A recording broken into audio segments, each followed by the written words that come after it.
Tyler, get off your phone. I'm trying to work.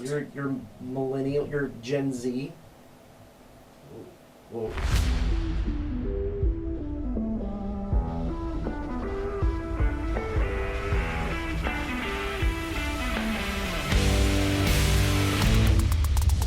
What's going on, everyone? This is the Aggie Game Day Extra podcast. I'm KBTX senior Texas A&M sports writer Travis Brown. Alongside, I don't know who this guy is over here because it's not the normal guy on my left. It's Tyler Shaw, sports director. Max Crawford. He's too good for us. He's not here or out on assignment. Things to do. Either one. I'll be Max today. That's fine. I guess I'll ask you for your forecast later, and it's going to be hot. We can see. Well, it's a good point. That's what he would say. That's a really, really good point. It's going to be yucky. Forecast verified. It's going to be yucky.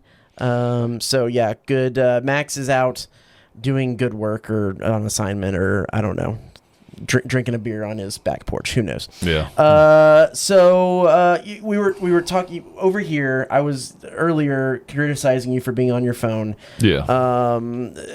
You mentioned you are a millennial. Correct. Okay. Yeah. But you did bring up the point of how good of a texter we are because we had the T9. Yeah. And we had to punch 4 times for a number to get through. Sometimes I kind of I wouldn't want to go back to that, but sometimes I kind of miss the T9 and the actual buttons and the... I miss... So, I didn't have a BlackBerry, but I had the Samsung Blackjack, which was like the knockoff BlackBerry, and it had the actual tactile buttons, and I miss... I don't want... They make, things you can attach to your iPhone but that makes the iPhone like a foot long, and I don't want that. But man, I miss having the actual buttons on there. BlackBerry's big thing. That's what kept them in business until they weren't. Is buttons. Holding on to buttons. Oh my gosh, I loved the buttons. And you had the little kind of rolling trackpad thing you spun to scroll up and down. Oh, it was great. Yeah, I never had one of those either. My first cell phone was like a little Derek Zoolander. Do you remember when he had like his tiny little... Yes. I don't remember what it was called, but it was a flip phone that was just really small. Everybody's when I was a good high school generation above you, but when everyone in high school, it was the what's called the Sidekick, one that spun around and you had the little that was like if you had that. Big. You were really. I remember cool. when Razor phones became big too. Razor phones. I just had a generic Motorola flip phone that I think I was able. I somehow figured out how to get my AOL Instant Messenger on, and that's how you knew. Wow! It was T9 texting on AOL Instant Messenger. That is peak. How much did 2000s. you spend for data to be on the internet like that? Well, I think we had being on AIM didn't. Yeah. I think we had a certain cap, and I don't think. Yeah. It also, I just remember if you dialed in, if you were trying to surf the web or something on some of those early phones, they charge you ridiculous fees. Maybe my parents will call me and be like, "Yeah, about that," Right. But I don't think it was. I don't think it was that much. I just remember the need to get on AIM on your phone, which now kind of doesn't make a whole lot of sense, but here we are. Well, let's go ahead and get into the headlines this week. It's summer.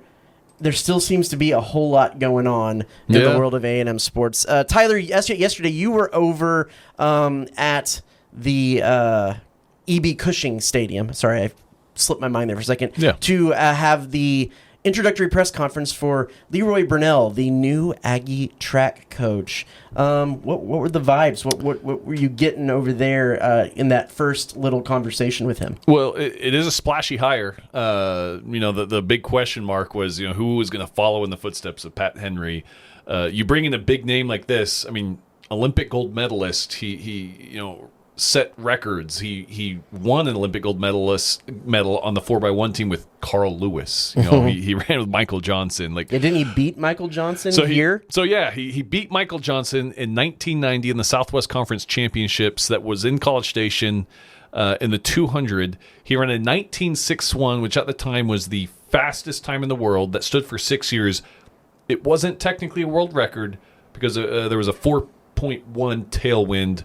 So it was wind aided. It has to be 2.0 or below. So it was well above the legal limit of wind. So because it was wind dated, not technically a world record, but still the fastest time in the world, you could say. And Michael Johnson actually ended up beating that 6 years later in the Olympics. So I did ask him about that. He smiled. He goes, "Yep, I thought about that." He's like, "Oh, I remember this place is windy. I got off the plane and here at College Station, I remember how windy it is." But then he immediately went into, that's my playing days. These are my coaching days. It's all about the student athletes. And I wonder, going back to the winding thing though, that was, I was watching those highlights.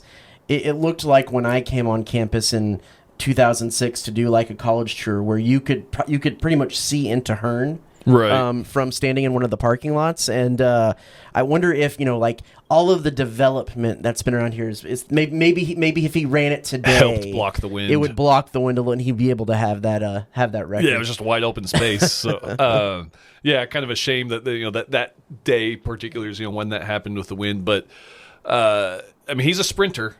So I would expect now. A&M's always had one of their strongest suits has been the 4x4. Mm-hmm. I think he kind of has that same philosophy because that for track fans, that is the last race of a meet. That is kind of the pinnacle. That's the main event. That is the main event. The main card. So, and Pat Henry knew this. So you want your best athletes in that main event. You want to build a good 4x4 team. I think Burrell has that same mentality. He also, I think his main priority right now is to build a good 4x1 team. A&M has not always had that. Auburn last year, who Leroy Burrell coached, Auburn's 4x1 team set the collegiate record at the NCAA championship. So, he's been around coaching for a while, and he's known to attract and get some of the top sprinters in the world. So I would expect sprinting to stay strong at Texas A&M. And, of course, he wants just a well-rounded roster. But I talked to Pat Henry. He said Leroy was on the very short list of names that he would have a Pat Henry stamp of approval. Talked to the cross-country coach, Wendell McCraven, who says that he talked to all the athletes and they all seem pumped about this hire. So vibes are high in the at E.B. Cushing Stadium. Again, when you're talking about following up a man that has 37 national titles, of course that is it's the guy after the guy. Yeah, that's going to be tough. But as far as just maintaining a competitive track team, I feel like they have someone capable of doing that. The other thing to look at, A&M has a pretty good track record with field events too, right? Between pole vaults and javelin and some of those jumpers. They have national champions the last 2 years, both. Right. A pole vaulter and a javelin thrower. Sometimes you throw in some good heptathletes and decathletes too. Just the all around. And as we talked about before they went to the NCAAs, you have the way you win national titles is having a breadth of athletes that can go and advance and score points for you. Right. So you can't just be singularly, not to say that we're saying he's going to be singularly focused, but that is his specialty. Just as a football coach would be offensive or defensive minded. Right. His sprinting is his specialty. Right. And that's why you have a staff. You get in other people that is their specialty. To have a well-rounded team. Well, we'll certainly get more from Burnell and what his staff and his philosophy is going to look like moving forward. Moving on, more baseball roster moves as the transfer portal window is still ticking along. I think on the incomings, they got a new pitcher in from Oklahoma, Trent Collier. He's the sixth pitcher they've gotten out of the portal this year, and he was not a super heavy contributor for the Sooners last year, but did get an inning in the College World Series final against North Carolina, a scoreless, hitless inning against the Tar Heels. And he threw a scoreless inning against the Aggies, allowing one hit in that series they played against them. He's from Prosper, Walnut Grove, and is that's the new high school there. Yeah. It's, I don't know if you've ever seen pictures of Walnut Grove. It's super nice. I wouldn't expect nothing different from that.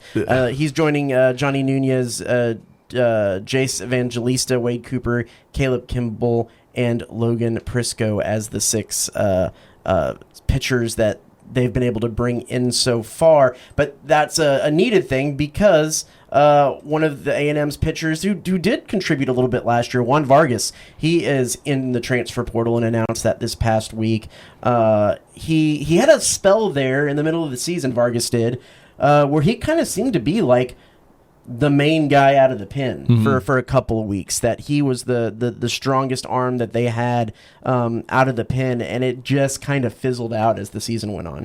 Yeah, and maybe because of all the pitchers they're bringing in, maybe that has something to influence on. But you and a pitching coach too. Yeah, new pitching coach. All of these changes have factor into these decisions. Juan Vargas is one of those guys that you kind of saw the trajectory. Give him another off season, he would probably be a contributor. But this staff has addressed exactly what they need to address by adding all of these arms. Now, can all 6 of these guys be consistent contributors? That's to be determined. We'll kind of see what that looks like. But at the very least, they're getting the guys. They're getting guys in. I'm very intrigued by a couple of them, especially this Oklahoma guy. The Juan Vargas one kind of hurts a little bit, I guess, for but I think there's so much addition into this portal that I don't know how much it'll actually affect their whole pitching staff. And we kind of jumped into the overall perspective point of view a little early, because the other piece of news too is Hunter Bond, another guy who had some injury issues, didn't get into the mix of things till really late in the season. I believe it was like one of the last Tuesday games. Yeah, he had a game against Houston, Prairie View, I believe Mississippi State in there maybe. And he's going to medically retire because of a back issue, he said. You always kind of hate to see that from kids. Not the he did well at Consol. I mean, I remember covering him in high school, and then played 2 years at Blinn, and then just this was his last season. Was his lone season at A&M after a couple of years in JUCO. So, just another arm that won't be there. But again, when you add 6, I think you're kind of on a good ground right now. He wasn't available too, or he didn't come in during the regional as well with some suspected injury stuff, which this kind of maybe makes a little bit of sense for that. But a guy who, when he was able to get in there very, very late in the season, there were some sparks of some things that could be there. So another reason why they've needed to kind of put some more bullets in the chamber when it comes to the pitching staff. And, just like anytime you bring in any new coach, like we said, they bring in a new pitching coach. That pitching coach is going to look at film, look at the staff, look at situations, and bring in the guys that fit his philosophy and his mind of what a good pitching staff should be. So we'll keep an eye on everything going on over there with the baseball team as they continue to kind of retool that program that went out in the regional round last year. Football, they added a 4-star wide receiving recruit, which is wide receiver Eric McFarland. He announced that on CBS Sports HQ and talked a lot about coming to the South Carolina game last year, the one where A&M went down in the first half big and had to fight back. Won't forget that one for a while. Right. And he said that actually that second half comeback was kind of like everything he needed to see, because Elko went in there and that was kind of a culture win, and that really played a big part into why he wanted to commit to the Aggies. He's a 5'8", 177-pound receiver, was the MVP of the 2026 Polynesian Bowl, where he caught 4 passes for 66 yards, and he was also an Under Armour All-American, and he's out of IMG Academy. Yeah, they seem to be on fire right now on the recruiting trail. Just another piece to their... And, him talking about that South Carolina game, there's probably a lot of moments. I mean, this season probably contributes a lot to the help of the Mike Elko recruiting. I feel like they were already on a good track recruiting wise, but then you add in just some of the moments they had and making a college football playoff, and you can kind of sell to people the trajectory of the program. I feel like a lot of guys would like to be a part of something that's kind of on the rise and building. Not necessarily everyone wants to just land at an already established Georgia or Alabama a few years ago. But so I think that is probably a huge part of selling these recruits. It is kind of funny because right now they do have, obviously there's a long time between now and signing day, but they do have the number one class. Yes. Right now. According to 247 Sport, according to a lot of the outlets. Yeah, a lot of the outlets kind of have them as a consensus number one. It's kind of funny because a lot of the discourse and chatter around that is, remember the last time they had their historic top class? And who could forget? It was 2022, and that was just disaster and nosedive, and nothing really good came out of that.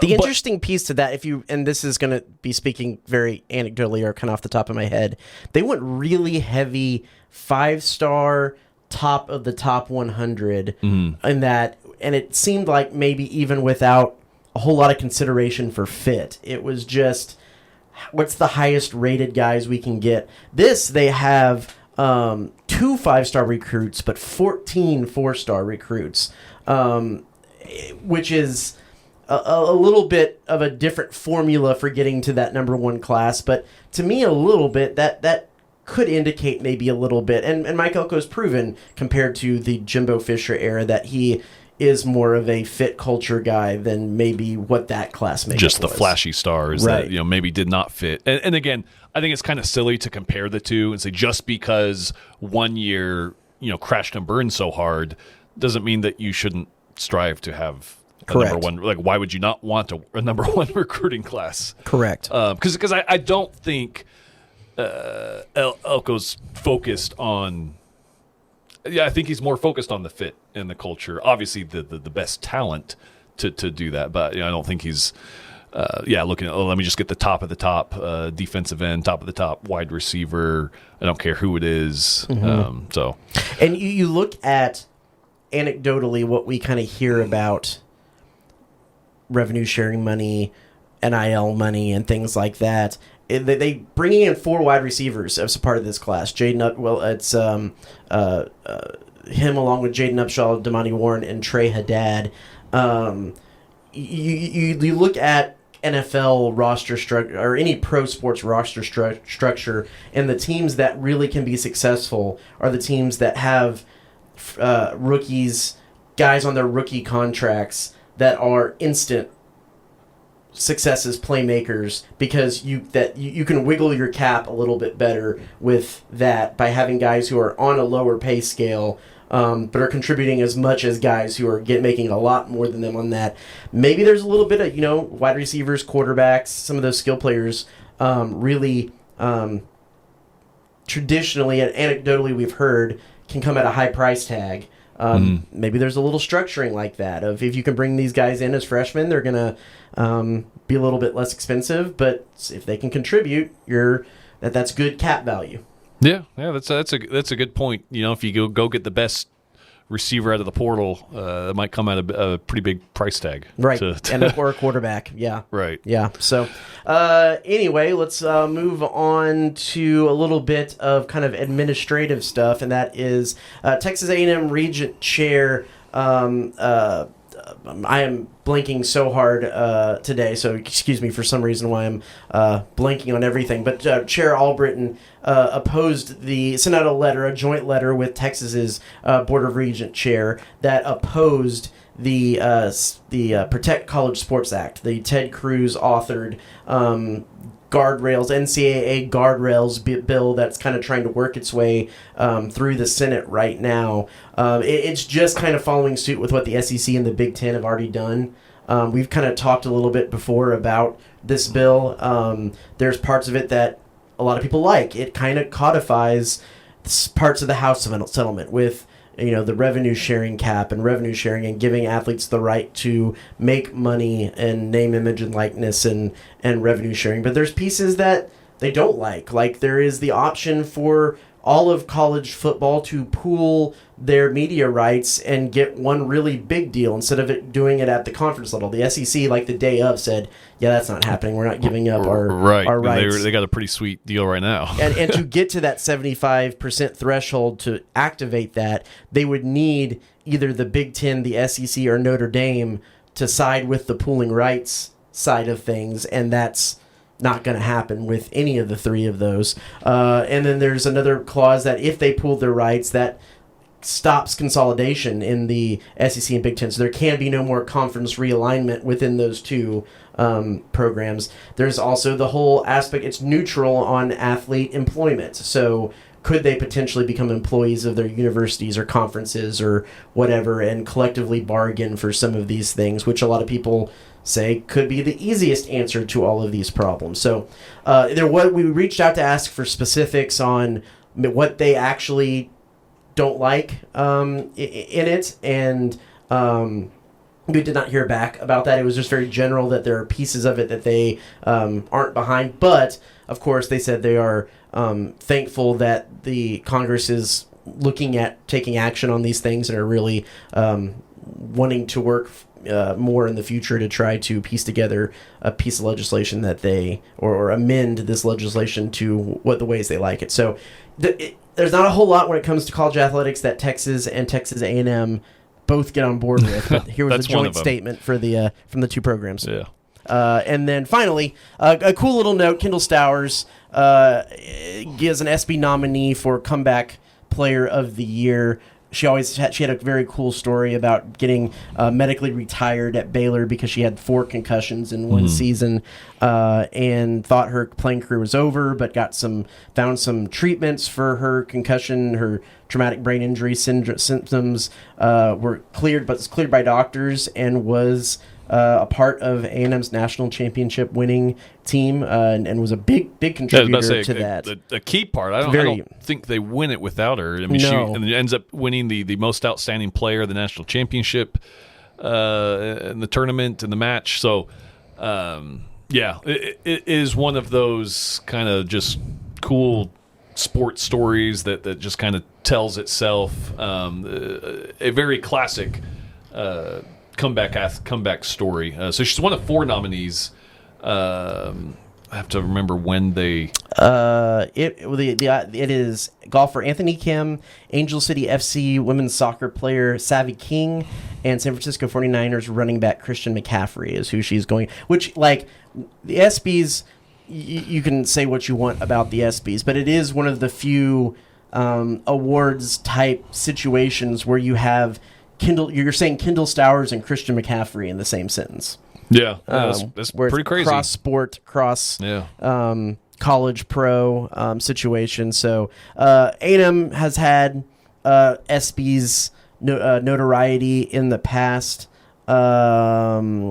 Infinite Tucker, the sprinter, the track sprinter, was nominated for Play of the Year. That one where he like Superman dive on the 400-meter hurdle race, dove in front of his teammate to win. Yeah. Not in front of, but beside and cross the line ahead of his teammate. And then the 7 overtime A&M game against LSU was nominated for Best Game of the Year back in 2019. Yeah. So always cool to see college players on that big platform. Yeah. I guess the ESPY was nominated in 2019 because the game was the 2018 season. Correct. Gotcha. Over 40 years ago, my parents started C&J Barbecue, and today we continue to honor Dad's legacy with the best barbecue in the Brazos Valley. With locations on Harvey Road, Southwest Parkway, and our newest location on William John Bryan, we carry on our family tradition of serving up award-winning barbecue, sides, and desserts. We also offer delivery, catering, as well as custom menus and private chef services. Come visit us today for some of the best barbecue around. C&J Barbecue. The C is for Chip, the J is for Joe, and the barbecue is for you. So, anyway, well, let's go ahead and move into our conversation. We're going to do a little bit of a fun one today because it is that slow time of year, and we've got to do something kind of fun over this summer when it comes to the World Cup. So we were sitting around talking yesterday, and we were saying, covering a World Cup for the two of us is something that was kind of on our bucket list, or even seeing a World Cup, like being at a World Cup game is a bucket list type experience. I was talking about, the SEC Media Days this year are in Tampa Bay, and we're going to go down there for that week. And it just so happens that the English soccer team that I've been a fan of since I was in 8th grade, Leeds United, is playing a friendly in Tampa 2 days after. So I'm going to get to stay and see them play Wrexham. Like, it is really short-circuiting my brain a little bit to think like, hey, yeah, I've watched this team since 2001. I've bought countless jerseys and shirts, and you've seen me in the newsroom during the year when I will have the game on my screen over here during the day while I'm working on whatever, but I've never seen them play in person. Yeah. And I'll finally get to do that, and it's kind of bending my brain a little bit. So to that end, we were kind of talking about what are some events, teams, players, any kind of sports dream scenarios that you would or would have liked to have seen if you have the time machine situation. I kind of posed the question yesterday. We didn't talk about it too much because we kind of knew, okay, that could be something to talk through. What kind of came to mind for you? Yeah, well, first thing that came to mind is, I'm a big Dallas Mavericks fan, so immediately went to the NBA. Because still probably one of the coolest moments as a sports fan was experiencing and watching the 2011 NBA championship run. I still vividly remember, sitting in my living room watching it and just, going crazy when they finally won. You were like a senior in high school? Recently graduated. Okay, yeah, because it would have been summer. Yeah, and so I vividly remember that. If I could have gone back and been to that game in person, I think that would have been top of the list to see your team win a championship. As cool as it was just watching it on TV, being there in the arena, which would have had to have been in Miami because that's where they won it. Did you go to any of the, because this will be kind of fun to compare notes, any of the watch parties at American Airlines Center where you could sit in the stands and watch? Yeah. So we were probably at that back when I was an actual Mavs fan and not just a pretend Mavs fan. But yeah, we were probably at some of the same ones. Yeah, so back I'd then. go to those watch parties. There were other watch parties. I can't even remember what establishment exactly it was, but I just remember one downtown. Like the Mavs dancers were like there doing like meet and greets, and we're I just remember going to several watch parties there in downtown. And probably one of the coolest that I did get to witness in person was watching being at the game when Dirk's jersey got retired here a few years ago. So that was cool to be in the arena for, an arena that will no longer be the Dallas Mavericks arena. But moments like that would probably be top of the list. Obviously, if you could pick and choose, you start to think about historic moments. Like, man, that'd be cool to be at. That Mavs series was really cool. I remember. So that was my first. That was 2011.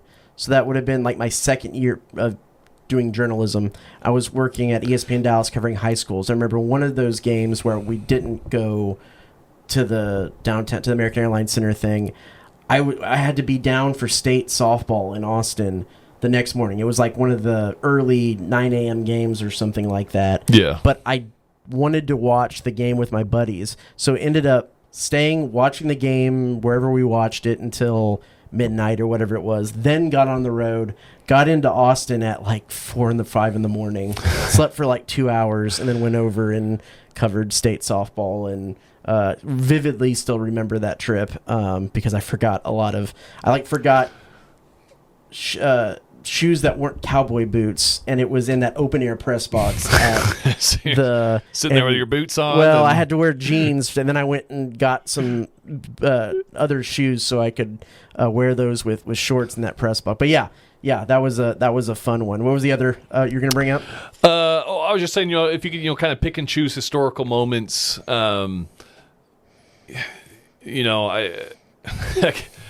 I don't know how much this one I would really like, but I guess I'd bring it up. If Max was here too, as a Dallas Cowboys fan, we could transport ourselves back to the '90s and be there for really any Super Bowl. Probably more so than the two of you. I actually have memories of those Cowboys Super Bowls. Right. But I've never been to a Super Bowl just in general. And yeah, I think that would be a cool one too. I mean, kind of like the World Cup, just a big event, cool to be at. The only thing I could compare, like going into covering World Cup, or going to a World Cup game, was thinking like, well, I've done a Super Bowl. What is that like? Right. And what is this going to be like?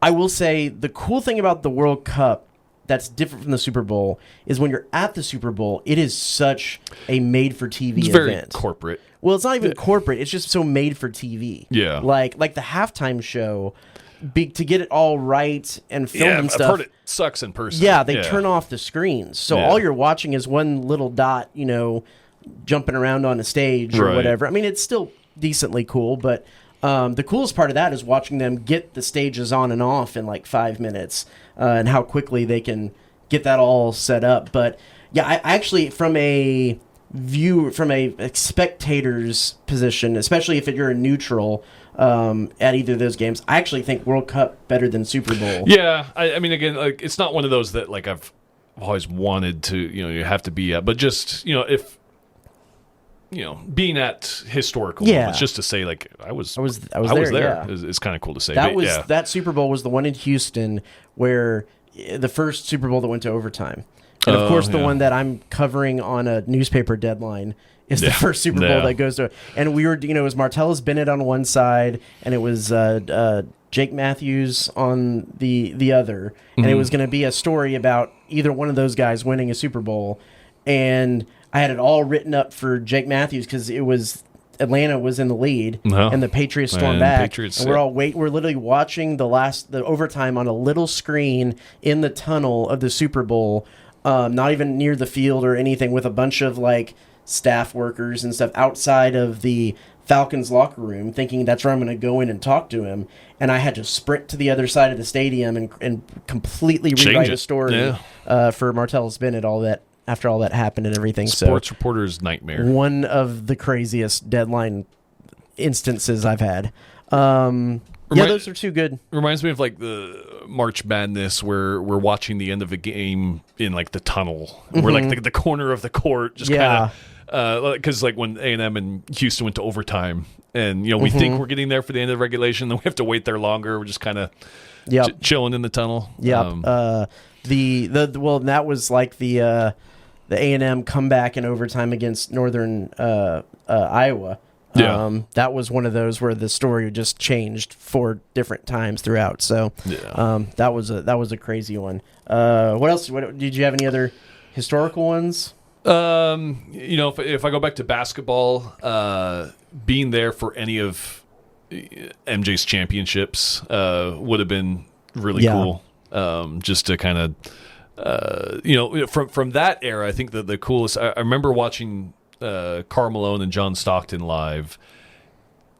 Saw MJ in a Wizards uniform, just not the same. Right, so, I think I did too. Being there in person, to see those 90s bowl teams win, I think would be pretty cool. I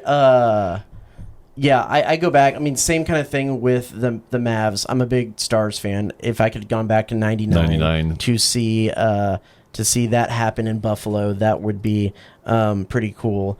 And I was one that I probably wish I was at the game, even maybe more so than, we're both Dallas guys, so Rangers fans, even maybe more so than the World Series game in Arizona, is back in 2010, the first time they went to the World Series, when you have Natali Feliz striking out Alex Rodriguez, the Yankees in the ALCS. That's the game that always sticks out to me, because I was covering a high school game at McKinney, and we were watching it on a sling box on your phone, because it was before there were streaming apps. You had to attach the thing to your cable device, and remember, it was on my birthday. That was the other thing too that was cool. So they went just that first time, because you always, probably Astros fans who are listening to this are gonna laugh. Growing up a Rangers fan, it was like, oh, it's the little Rangers. Like, they're just gonna.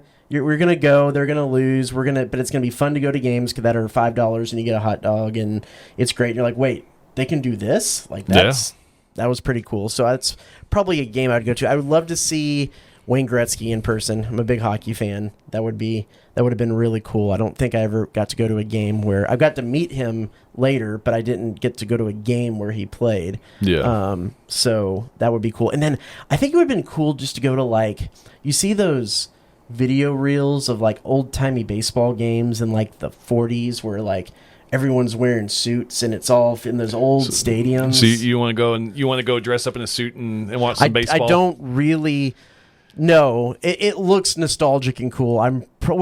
Honestly, that's what it did for the World Cup, and even though it was indoors, it was really hot. Yeah. I was sweating a lot. That's fair. So that's one that I think would be kind of cool.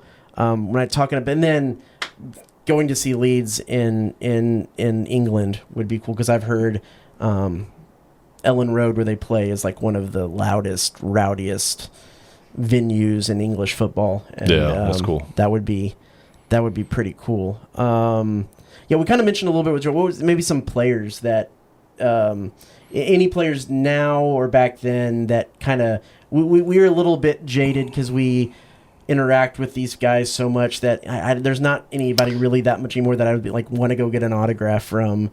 But some of those people that you might get a little starstruck from still. Yeah. So again, it's a little different now. I mentioned probably like someone like Michael Jordan. Mm-hmm. I'm trying to think. Tiger Woods in his heyday, or I'm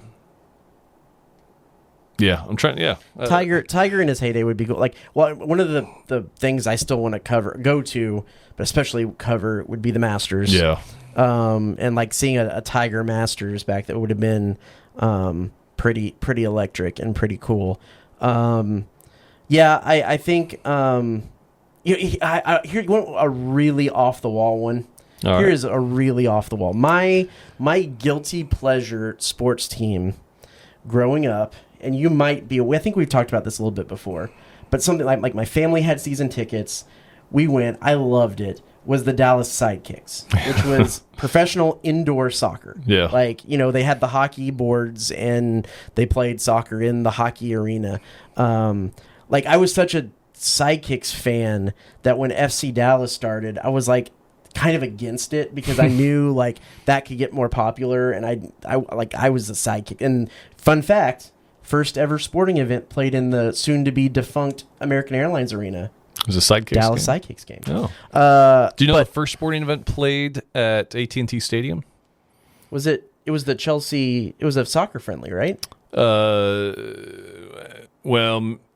I have to go back to look at the date, so maybe the first football game. But okay. BYU football. Oh, there you go. I know Chelsea played a friendly right there at the start that I went to. Yeah. But I can't remember which. But we were at that Sidekicks game. But they won I don't remember what the league was called. A championship in 1987. I think it was the year I was born.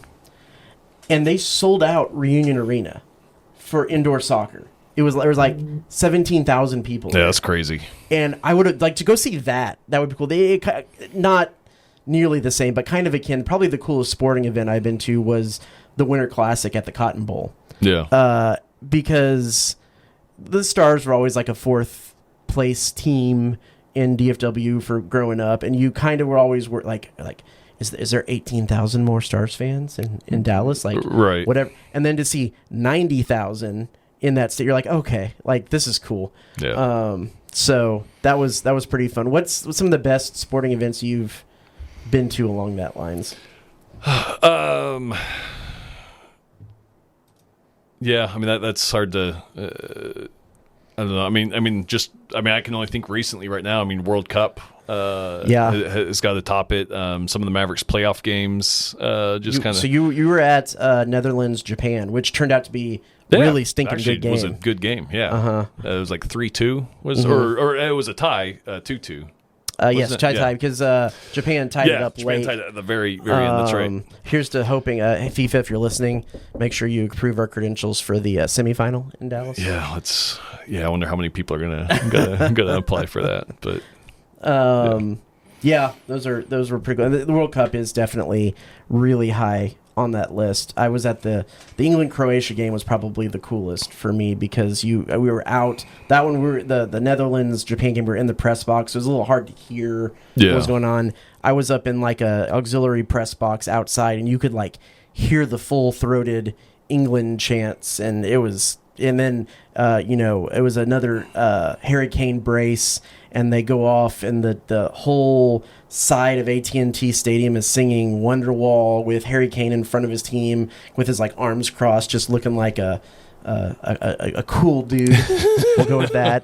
It was cool. It was cool. So anyway, well, thanks for appeasing us with our sports banter here. We'll get into real quick the around the SEC update, and that is Gracie the Giraffe has been found. Last week we talked about the giraffe in the hill country who escaped the ranch out there, and for like 2 weeks nobody knew where Gracie the Giraffe was. I think the best part about that came out of that conversation was us doing if you're driving down, I think about this now every time I drive down the road. If you're driving down Harvey, like at George Bush East there, and you just happen to see a giraffe just like waiting at the crosswalk, what is the order of operations? And I think we said we would take a picture, text our wives, text Rusty, and then call the cops. Right. Or somebody. Authority. But we don't need to do that because Gracie has been found. Apparently, she was living her best life. I think they described her as fat and happy. I still don't... It blows my mind how you lose a giraffe and how they blend. Now, I will say some of the aerial shots... because again, giraffes are naturally, have camouflage, and some of the aerial shots, like it did seem like kind of blended in with the terrain a bit. Yeah, but it's blending in with the terrain of the Saharan, the Sahara, right? Which is a little more brown than and dead and red as giraffes are. Not to say that Texas right now is all that green. Right. Maybe that was it. It wasn't green enough for her to The story did out. say for her getting out, apparently there was some part of the ranch that had some kind of rocky structure that they just kind of built the fence into and thought that the rocky structure was kind of natural fencing. And apparently the giraffe was able to like climb over the rocky structure to get out. But it took like a team of veterinarians and like 2 helicopters and like 3 trucks and a tranquilizer and a specially rigged trailer that's made for giraffes just to get her back. Yeah. So that's a big load to carry. Yeah, but Gracie is okay. So unlike what Rusty reported on his Twitter, Gracie was not in studio with Max. Reporting the weather. No. Which, by the way, Max, what's your weather report for this week? It's hot. Oh, yeah, and, okay. I don't think it's going to rain a lot, but it might rain a little bit. So you could say that. There you go. Every week. It's in the summer. It's hot. Could rain. Might not rain. I don't know. We'll see. That's about it. Well, that's all the time we have for this week's Aggie Game Day Extra podcast. No thank you to Max Crawford, but thank you to Tyler Shaw for being here and my pleasure. Shooting the wind about a little bit of sports stuff.